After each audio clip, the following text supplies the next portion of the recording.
Details of the Democratic plan became public today. Huge parts of the proposal have nothing to do with fighting the pandemic we're suffering through. Read it, and you will find disgusting little interest group handouts added by lobbyists. Worse, the bill is suffused with the cruel bigotry of identity politics. At a time when America so badly, desperately needs to come together, Democrats remain intent on splitting this country into warring tribes. It's shocking. When asked about her bill today, Nancy Pelosi blamed the Pope. Last Thursday, Pope Francis offered the world this prayer: enlighten those responsible for the common good so that they might know how to care for those entrusted to their responsibility. Today, House Democrats are unveiling the Take Responsibility for Workers and Families Act, a bill that takes responsibility for the health, wages, and well-being of America's workers. The Senate Republican bill put corporations first, but because of the insistence of Leader Chuck Schumer and Senate Democrats, progress has been made. Even by Washington standards, shamelessness like that really has no precedent. Quoting the Pope? St. Nancy's coronavirus bill currently is more than 1,400 pages. It's not that long because it's a finely tuned fix to help the country through this disaster. No, it's that long because House Democrats have crammed it with totally unrelated political priorities. Identity politics, stoking racial division as usual, global warming, open borders. You should read it. Here's just some of what you'll find if you do.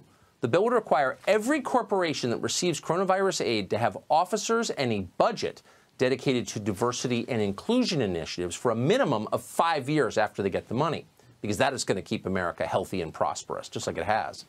More bean counters making sure you're the right color before they give you a job. Okay. Companies would also have to produce elaborate racial reports for the government listing the skin color and the sex of their officers and boards of directors. They have to prove they give enough money to firms owned by women and non-whites, and of course, how much they spend on diversity initiatives. In all, this bill uses the words diverse or diversity more than 60 times. What does it have to do with a pandemic that might kill you? Not one thing. It's just more ugly race politics, the kind they specialize in. Democrats think that's much more important right now. And then it gets worse than that. The bill allocates $300 million for hiring experts to manage coronavirus preparation and response. Those are critical jobs. But instead of looking for the most qualified people in a time of national emergency, and that's the only criterion that should matter in the least right now, period, are you qualified?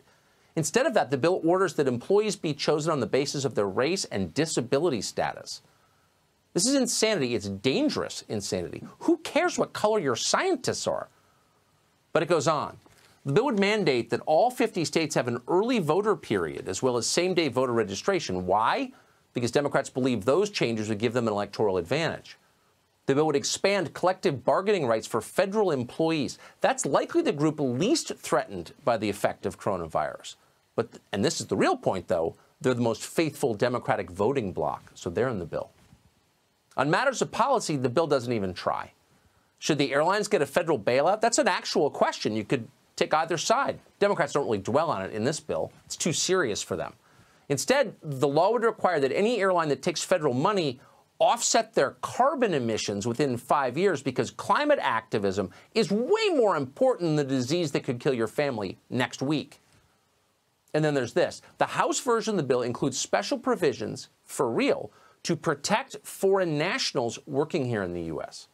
So we're staring down the barrel of the most profound employment crisis of our lifetimes. That's not an exaggeration. And what are Democrats doing? They're trying to automatically renew visas and work permits for all immigrants here in the U.S. because their jobs are very important, way more important than yours. Democrats want to make certain the people who are replacing you are secure and happy. The whole thing defies belief, and that's not a partisan observation. Again, read it.